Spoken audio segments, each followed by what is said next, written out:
കുമാരനാശാൻ്റെ പ്രരോദനം എന്ന കാവ്യത്തിലെ ഏതാനും ശ്ലോകങ്ങൾ വായിക്കാം.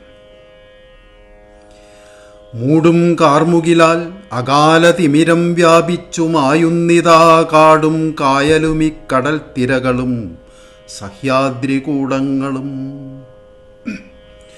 ചൂടേറ്റുള്ള മെരിഞ്ഞെഴുന്ന പുക ചൂഴ്ന്ന് ഇമ്മട്ടു വൻവൃഷ്ടിയാൽ പാടേ കേരള ഭൂമി കേണു ഭുവനം കണ്ണീരിൽ മുക്കുന്നിതേ. നീരാളും ഘനവേണിവായ്പ് ഉരസിജക്കുന്നോടിടഞ്ഞ് അശ്രുവിൻ ധാരാപാതമിടഞ്ഞ് നാഭിസരസീകൂലം കവിഞ്ഞോലവേ. കേരോദഞ്ചിത പാണിയിദ്ധര കരിങ്കല്ലും ദ്രവിച്ചിടുമാറ് ഓരോന്നിച്ചരമാർണവാനിലരവം കൂട്ടിപ്പുലമ്പുന്നിതേ.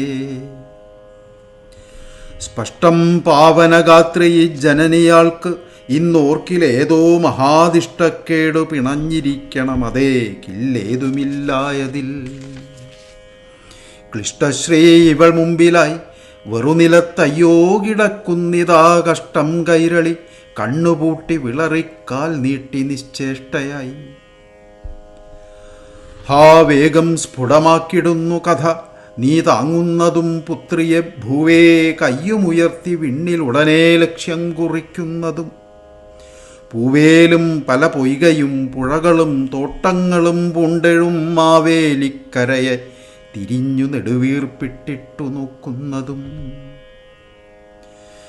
വ്യോമത്തിൻ മലിനത്വമേറ്റി അവിടെ പൊങ്ങുന്നതെന്തോ മഹാഭീമത്വം കലരുന്ന കാലഭണിതൻ ജിഹ്വാഞ്ചലം പോലവേ.